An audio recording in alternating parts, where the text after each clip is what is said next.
Assalamualaikum warahmatullahi wabarakatuh.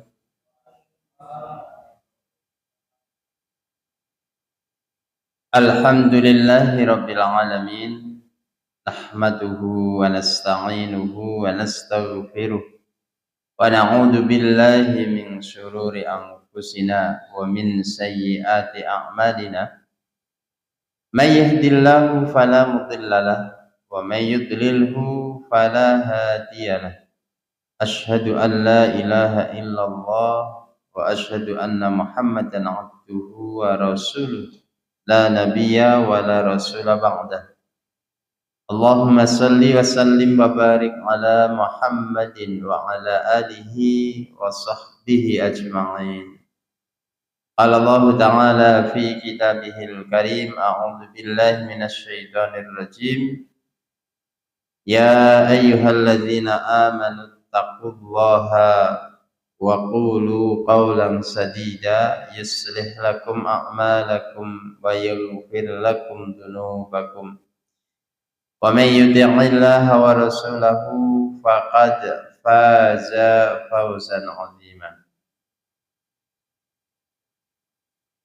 Hadirin bapak-bapak, ibu-ibu, jamaah salat maghrib yang dirahmati Allah, alhamdulillah di kesempatan petang hari ini mari kita senantiasa menambahkan kesyukuran kita kepada Allah Subhanahu wa taala atas nikmat-nikmat yang silih berganti, nikmat yang dicurahkan oleh Allah Subhanahu wa taala di tengah-tengah kehidupan kita, di tengah-tengah aktivitas kita, terutama barusan curahan nikmat berupa hujan.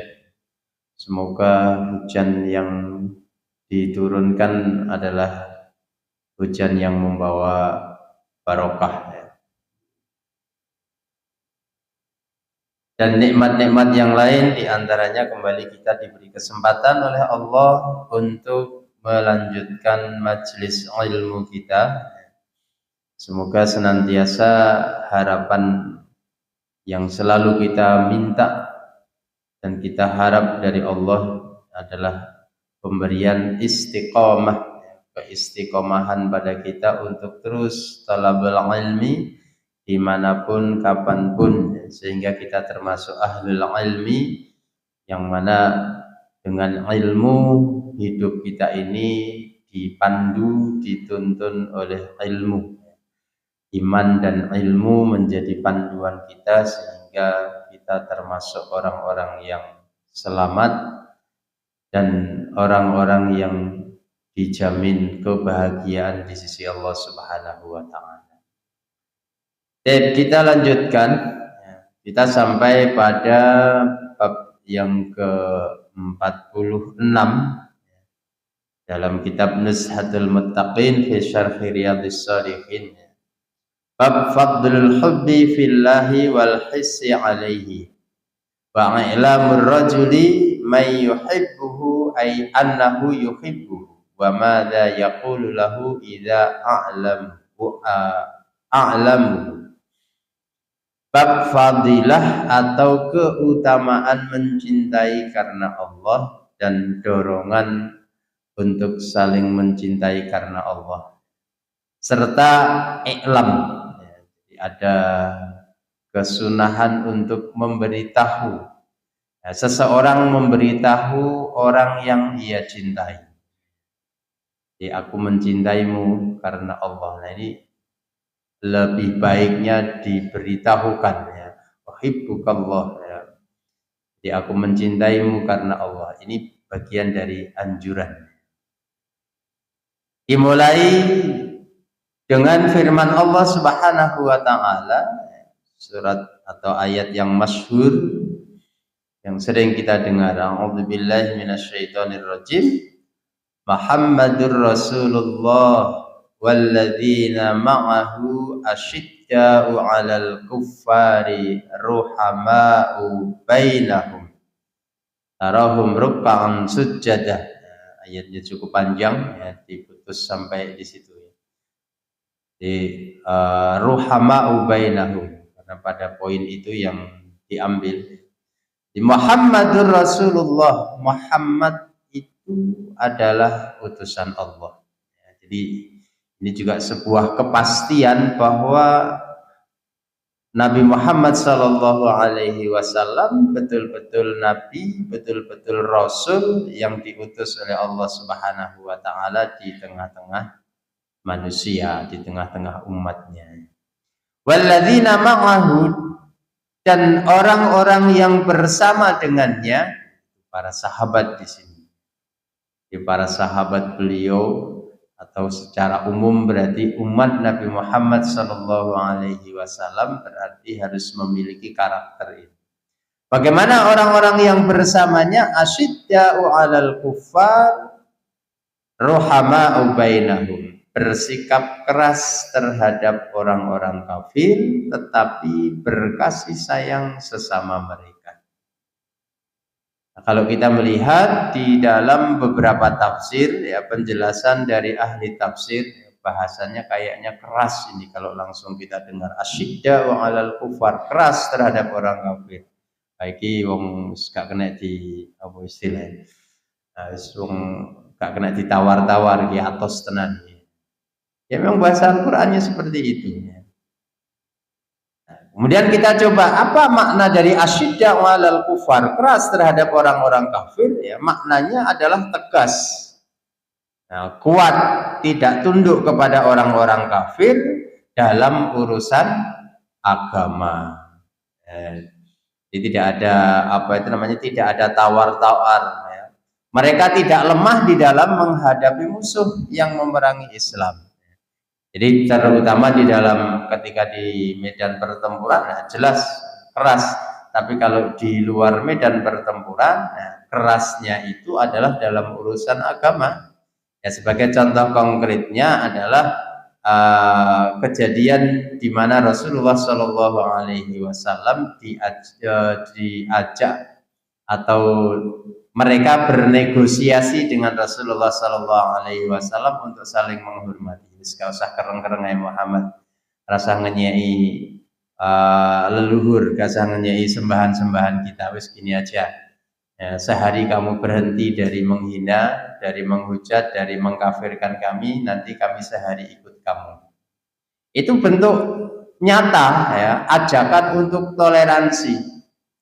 Akan tetapi di situ bentuk toleransi yang ditawarkan adalah toleransi yang berlawanan dengan syariat.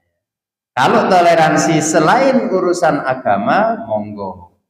Nah, tetapi toleransi dalam urusan agama yang di situ masuknya adalah ranah akidah, maka di sini bahasa asyidda 'alal kuffar, tegas. Nah, apalagi kalau di medan perang, sudah nggak ada tawar menawar, bahkan orang sipil pun terkena di situ. Ya, tapi kalau tidak di medan perang seperti hari ini, ya toleransi di luar masalah akidah ini dianjurkan bahkan diperintah. Tetapi kalau sudah toleransinya masuk ke ranah akidah, ini tetap meskipun di luar medan perang ya tegas, tidak boleh. Ya. Jadi fitnah yang menimpa kita diantaranya fitnah akhir zaman, ya di sini terjadinya kerancauan yang namanya fitnatus syubhat, fitnah keraguan-raguan. Kita dibuat ragu terhadap agama kita sendiri.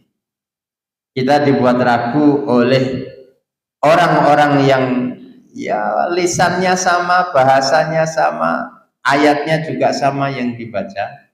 Mereka menyampaikan yang menjadikan kita umat Islam ini ragu akan perintah dan larangan yang ada di dalam Islam, dan ragu akan kebatilan sesuatu yang di luar Islam.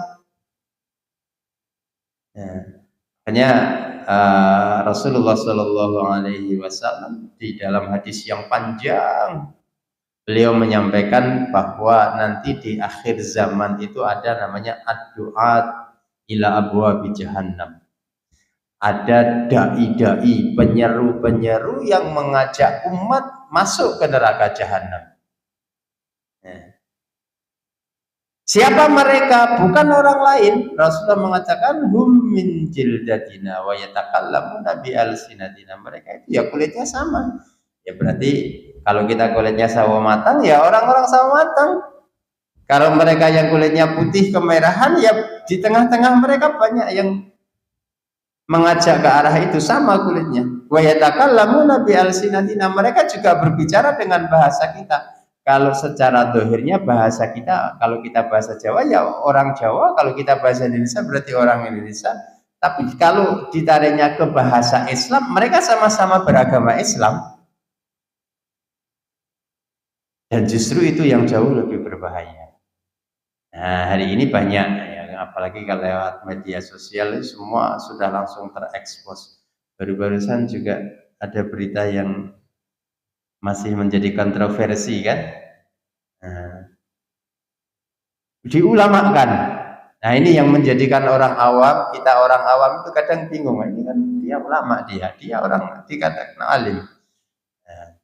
Nah ini yang kita harus istilahnya sebagai orang Islam ya tidak boleh awam-awam banget, nggak boleh terus-terusan menjadi orang awam. Jadi pada tataran-tataran tertentu kita ya harus berusaha untuk menjadi alim terhadap agama kita sendiri. Jadi dalam urusan akidah, dalam urusan agama, asyidda'u 'alal kufar, tegas. Tidak ada toleransi. Ya. Kalau diajak begini, diajak begitu dalam kaitannya agama, jangan. Itu tidak boleh.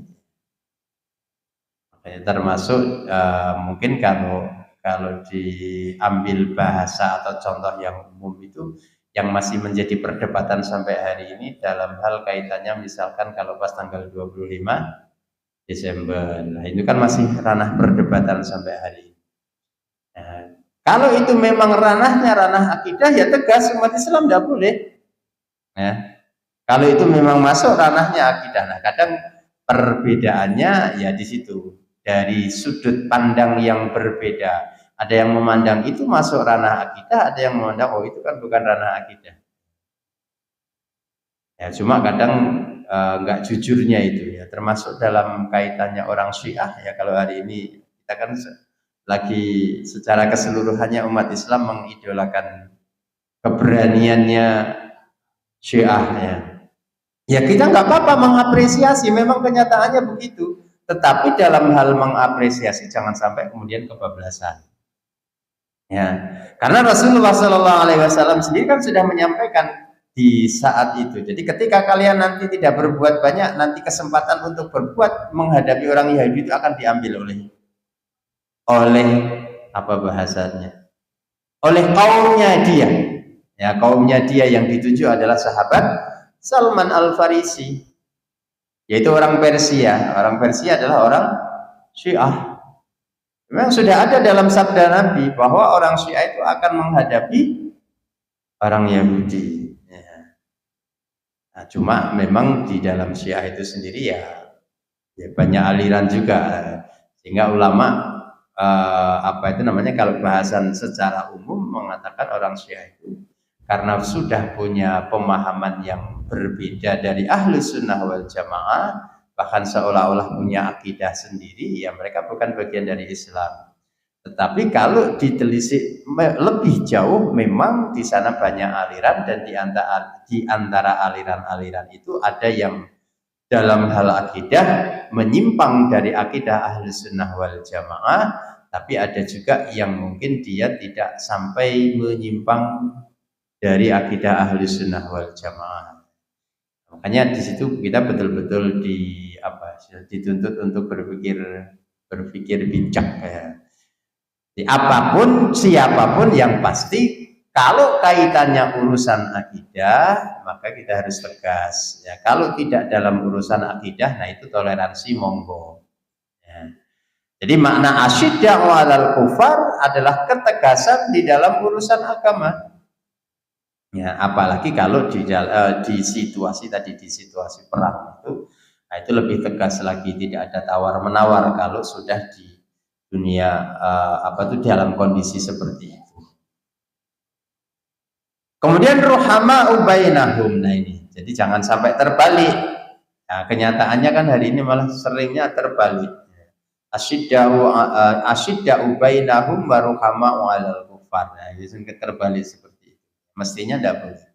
Nah, mestinya ya ruhama'u bainahum, penuh kasih sayang, lembut, ya, saling mencintai di antara kaum mukminin. Jadi memang tegas terhadap musuh-musuh agama dan lembut terhadap sesama mukmin. Nah, ini menurut penafsiran dari tafsir Ibnu Katsir. Kemudian kalau menurut tafsiran dari Imam Al-Qurtubi, ya keras di sini dimaknai apa itu namanya? Bukan keras dalam artian berbuat dolim. Kalau mereka tidak salah terus tiba-tiba diwantemi, ya ini bukan seperti itu. Tadi berarti bahasannya kalau kita dalam kondisi normal seperti ini, kalau pas kita punya tetangga yang tidak seiman, ya hak tetangga tetap harus ditunaikan. Nah, gotong royong bareng, kirim hadiah makanan, tegur sapa, bermuamalah dan yang lain sebagainya. Kondisi-kondisi normal tetap harus dilakukan. Tetapi dalam hal prinsip keimanan, ini yang harus kita perhatikan. Ketika mereka merayakan ritual ibadah, ya silahkan kerjakan. Kita sebagai orang yang beriman jangan ikut-ikutan, itu tidak diperbolehkan. Jadi dalam urusan akidah tidak ada kompromi. Kemudian kasih sayang di sini ruhama'u bainahum adalah tentunya diwujudkan dalam hal tolong menolong, persatuan dan ukhuwah. Nah, itu menurut tafsiran dari tafsir Imam Al-Qurtubi. Nah, nanti bisa kita coba buka bagaimana pendapat para ulama-ulama ahli tafsir yang lainnya. Nah, di sini poinnya bahwa sesama orang Islam, sesama orang beriman harus ruhama, saling menyayangi, saling mencintai antara yang satu dengan yang lain. Nah, itu kan masih ada perinciannya panjang di lanjutan ayat. Ruhama bainahum tarahum ruk'an sujjatan yabtahuna. Nah, itu ciri dari pengikut Nabi Muhammad Sallallahu Alaihi Wasallam. Bagaimana hubungan sesama manusia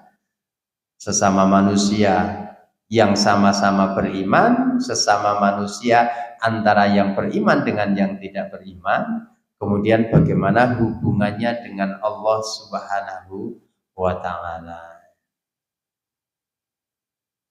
Wa qala ta'ala, kemudian firman Allah yang kedua, A'udzu billahi minasyaitonir rajim, walladzina tabawwa'ud dara wal imana min qablihim yuhibbuna man hajara ilaihim.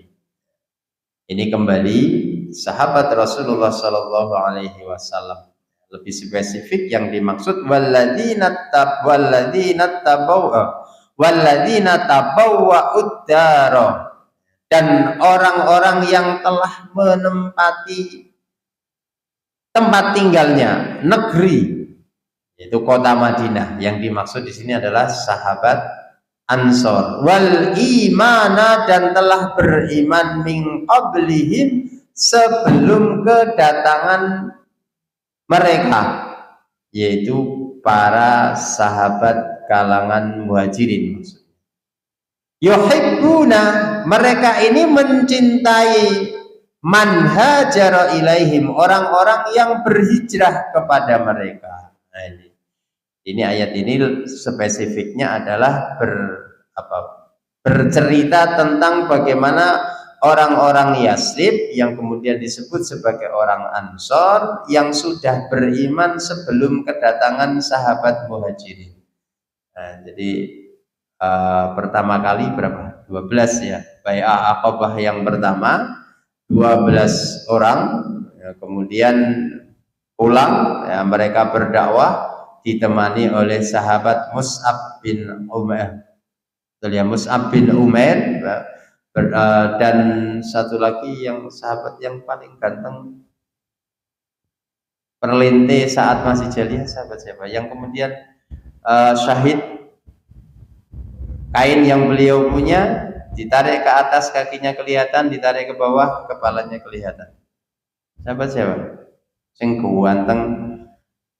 Kalau lewat 1 kilo bau parfumnya masih ketinggalan. Sekarang itu kan menjadi sunnahnya para wanita.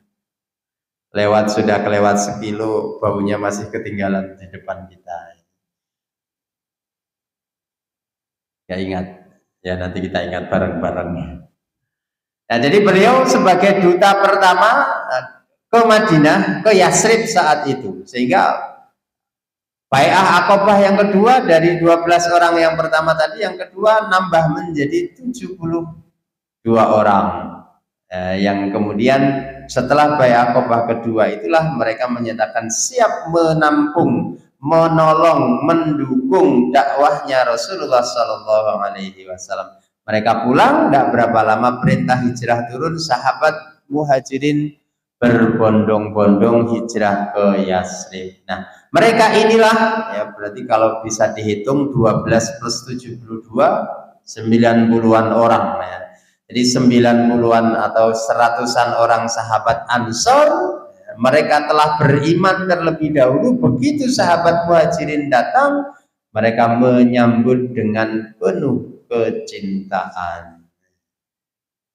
Jadi kisah fenomenal ya, gambaran bagaimana kuatnya persaudaraan, kuatnya hubungan saling mencintai antara muslim yang satu dengan muslim yang lain adalah terjadi di tengah-tengah umat saat itu, yaitu sahabat Ansor dan sahabat Muhajirin. Mereka tidak memperdulikan siapa yang datang, bawa apa yang datang, tapi siapapun yang datang dengan membawa iman yang sama seperti keimanan yang ada dalam dirinya disambut dengan tangan terbuka.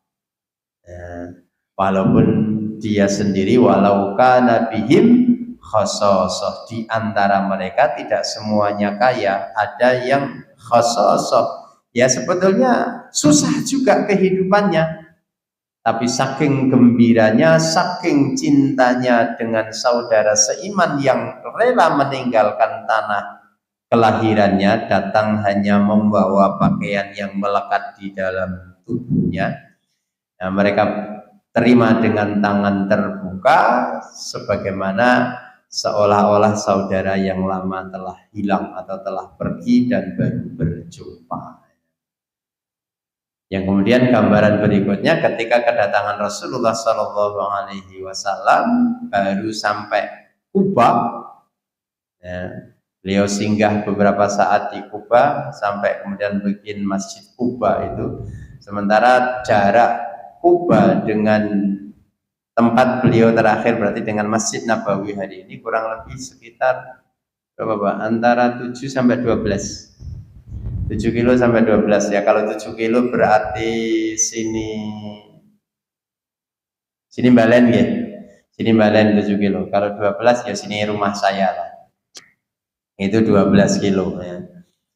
Itu mendengar Rasulullah sudah sampai sana, para sahabat dari kalangan Muhajirin ataupun Ansar sudah berjajar mulai dari dalam sampai gerbang masuk Madinah. Ya. Tua muda anak-anak semua bersuka cita bergembira dia. Nah, menyenandungkan syair yang terkenal itu apa? Tala'al badru alaina. Nah, itu saking cintanya mereka menunggu Rasulullah sallallahu alaihi wasallam, dan begitu Rasulullah masuk Madinah, mereka semua berebut untuk memegang tali kekang unta Rasulullah Sallallahu Alaihi Wasallam dan menawarkan, di rumahku saja ya Rasulullah. Berebut seperti itu. Nah, itu ya wajar Rasulullah digitukan. Tidak Rasulullah saja, presiden saja manggon ingin kula mawon. Kok tak gawe no. Apalagi Rasulullah Sallallahu Alaihi Wasallam. Tapi kemudian Rasulullah beliau menyampaikan, beliau bersabda, biarkan dia ini berhenti atas perintah tuannya. Akhirnya unta terus berjalan sampai kemudian berhenti di tanah anak yatim, yaitu sahabat Abu Ayyub Al-Ansari, yang sekarang kemudian dibangunlah Masjid Nabawi itu. Ya, jadi onta beliau berhenti ya karena memang diperintahkan oleh Allah Subhanahu wa taala. Ya. Jadi itu bukti bagaimana kecintaan sahabat Ansor terhadap apa itu namanya sahabat dari kalangan Muhajirin yang datang dari Mekah. Ya. Hingga kemudian diperkuat lagi oleh Rasulullah Shallallahu Alaihi Wasallam setelah masjid terbangun. Ya jangan dibayangkan Masjid Nabawi dulu pertama dibangun kayak Masjid Al-Islah, apalagi Al-Islah zaman pertama kemarin cek ngumplik cilik warna biru. Itu cek luwe HP Pak Hamzah. Zaman itu kan hanya pelepah kurma, pohon kurma yang jadi tiang dan itu pun yang dikasih atap kan baru separuh bagian depan. Sehingga ketika salat berjamaah ditegakkan, sahabat yang ada di belakang saat hujan turun, ya mereka kehujanan dan tidak membatalkan salatnya. Maksudnya mereka tidak kemudian pergi telos kabeh hutan. Dan kita kan kebocoran dia minggir. Ya. Kondisi masjid pertama kali dulu seperti itu. Nah, setelah masjid terbangun, kemudian oleh Rasulullah Shallallahu Alaihi Wasallam diperkuat lagi ikatan persaudaraan antara sahabat Muhajirin dan sahabat Ansor. Si fulan dipersaudarakan dengan si fulan, si fulan dengan si fulan, hingga kisah yang fenomenal yaitu sahabat siapa? Abdurrahman bin Auf dengan sahabat Sa'ad bin Ubadah ya. Jadi beliau kemudian setelah selesai acara di masjid selesai diajak pulang, begitu sampai rumah seketika wis ki bondoku tak paruh biak separo kanggo awakmu separo kanggo aku. Nek kurang bojoku loro delon pilih salah siji sing mbok senengi engko tak cerai siji, begitu selesai masa idah nikahon. Nah, tapi sahabat Abdurrahman bin Auf ya enggak haji mumpung. Nah, kita wah sebenarnya nih haji mumpung diiyakan saja, tapi beliau enggak perlu seperti itu. Ya kita memang saudara, cukup engkau tunjukkan saja di mana kalian terbiasa melakukan transaksi jual beli atau di mana pasar kalian. Akhirnya sahabat Abdurrahman bin Auf ditunjukkan pasar Uqas, pulang tanpa membawa apapun, datang ke pasar tanpa membawa apapun, tak ada modal sedirham pun. Di bawahnya dirham apa? Uang Arab di bawahnya dirham apa? Dulu nggak ada real loh Pak. Ya dirham sama dinar ya. Jadi tidak ada dirham ya, apalagi dinar, tangan kosong, tapi pulang dari pasar sudah ada beberapa ekor yang digiring di belakangnya. Hingga kemudian beberapa hari dia kelihatan pucat, datang kepada Rasulullah Sallallahu Alaihi Wasallam, ya Rasulullah, aku sudah menikah. Nah, itu sahabat Abdurrahman bin Auf hingga kemudian menjadi ya bukan lagi jutawan, ya, terus hartanya berkembang. Saking banyaknya beliau mengatakan aku tidak tahu dalam sehari berapa yang aku infakkan. Nah kita pasti tahu kan sehari berapa atau seminggu berapa kan kita tahu, tapi beliau mengatakan dalam sehari aku tidak lagi tahu berapa jumlah hartaku yang aku infakkan. Dan yang lebih dahsyat lagi, aku lebih tidak tahu lagi berapa dalam sehari Allah kembalikan harta itu untuk. Sing metu ora wis ora hitung, sing mlebu luweh ora hitungan. Itu hartanya sahabat Abdurrahman bin Auf. Jadi pendapatan dan pengeluarannya sahabat Abdurrahman bin Auf ketika itu. Hingga saat beliau wafat, yang menjadi ahli waris beliau bukan hanya ahli waris yang sesungguhnya, beliau sampai berwasiat nanti ahlul badar tolong termasuk berikan bagian warisan dari hartaku. Termasuk sahabat senior sahabat Abu Bakar juga ikut warisan, dapat warisannya sahabat Abdurrahman bin Auf. Karena apa? Karena beliau tidak ingin menyia-nyiakan keberkahan harta harta yang dimiliki oleh Abdurrahman bin Auf. Jadi bukan karena kemaruknya, tapi hanya ingin tidak menyia-nyiakan keberkahan hartanya orang soleh. Makanya kalau di rumahnya orang soleh, wes kasih isin-isin nek disuguhi panganan, yakin itu halal dan berkah. Lah kan sahabat Imam Syafi'i kan juga begitu kan?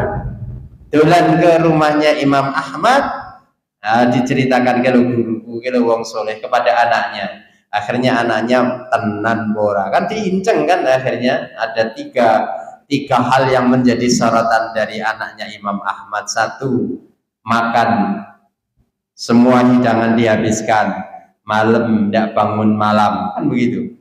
Apa satunya lagi?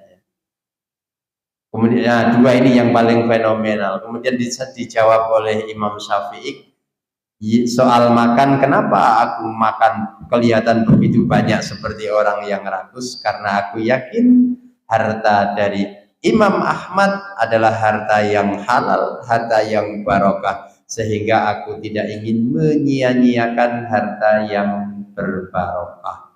Maka kalau berkunjung ke rumah orang soleh, wis kasah isin-isin, dilokno kok kaya ora tau mangan rak popo. Ya karena ingin makan harta yang halal, harta yang berbarokah. Terus kelewat ya riyoyone. Baleni nek silaturahim ning rumah wong sing soleh-soleh iku, jajane entek ono. Nek perlu nggo kresek diwadahi dikumpuli sing ning omah ben ngrasakno panganan sing barokah. Ya seperti itu memang anjurannya. Ya, jadi keberkahan dari harta Abdurrahman bin Auf tidak disia-siakan oleh Ahlul Badar. Kan di antara Ahlul Badar kan sahabat Abu Bakar As-Siddiq. Jadi Ahlul Badar itu mendapatkan fadilah yang banyak. Di antaranya tadi termasuk menjadi ahli warisnya sahabat Abdurrahman bin Auf. Yang kedua, dosa atau kesalahan yang ia lakukan sudah dijamin maghfirah atau ampunan oleh Allah Subhanahu wa taala. Sehingga ketika terjadi terjadi perselisihan antara dua orang sahabat, yang satu Ahlul Badar, akhirnya ya sahabat Umar bin Khattab ya edo-edo gak ngerti. Karena memang ya fadilah atau keutamaan yang diberikan oleh Allah kepada Ahlul Badar begitu besarnya. Bagaimana tidak perjuangan yang begitu luar biasa besarnya di perang Badar itu. Nah itu contoh nyata bagaimana Rasulullah SAW menanamkan dan sekaligus mengajarkan dan mempraktekkan terjadinya saling mencintai karena Allah Subhanahu wa ta'ala antara muslim yang satu dengan muslim yang lainnya. Kemudian ya hadis yang pertama. Wa an Anas radhiyallahu anhu anin Nabi sallallahu alaihi wasallam qala. Dari sahabat Anas radhiyallahu anhu, dari Rasulullah sallallahu alaihi wasallam, beliau bersabda, salasun itu tiga. Ya. Jadi salasun ada tiga perkara man barang siapa kunna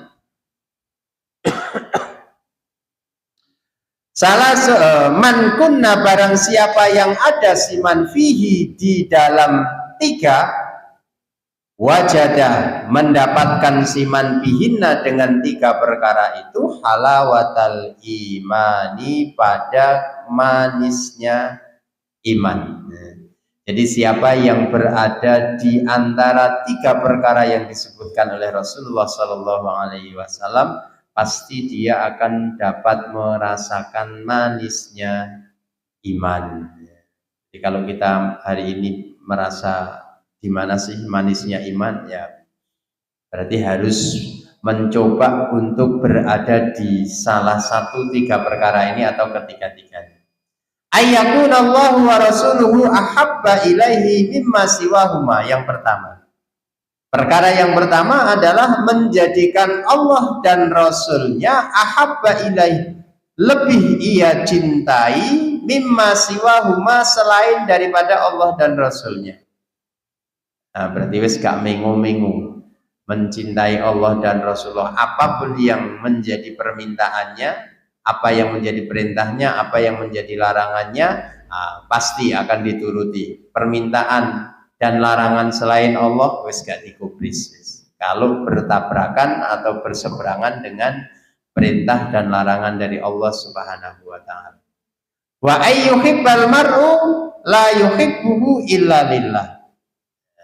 Dan hendak mencintai seseorang di sini adalah sesama muslim, la yuhibbuhu, dia tidak mencintai orang tersebut illa lillah, kecuali kecintaannya karena Allah.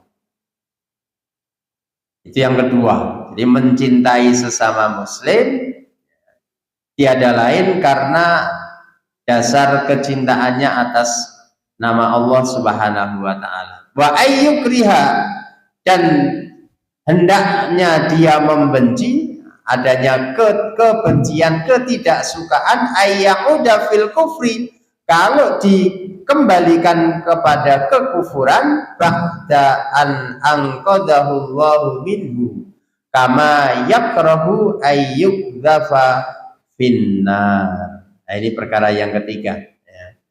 Jadi perkara yang ketiga adalah membenci kembali pada kekufuran setelah Allah menyelamatkan dirinya, sebagaimana dia juga membenci kalau dilemparkan ke dalam neraka. Jadi orang kalau betul imannya, betul akalnya, dijerumuskan ke neraka itu pasti nggak mau. Ya nggak usah jauh-jauh nanti di neraka. Orang nek normal, orang nek ini dijorok noneng kalen itu belum orang. Nah, pasti kan nggak ada yang mau kan. Nah, seperti itu. Jadi sudah masuk Isya. Insya Allah kita sambung di kesempatan berikutnya. Di sini masih ada keterangannya. Apa yang dimaksud dengan tiga perkara yang bisa menjadikan seseorang mendapatkan atau merasakan manisnya iman. Kurang dan lebihnya mohon maaf. Subhanaka Allahumma rabbana wa bihamdika asyhadu an la ilaha illa anta astaghfiruka wa atubu ilaik. Wassalamualaikum warahmatullahi wabarakatuh.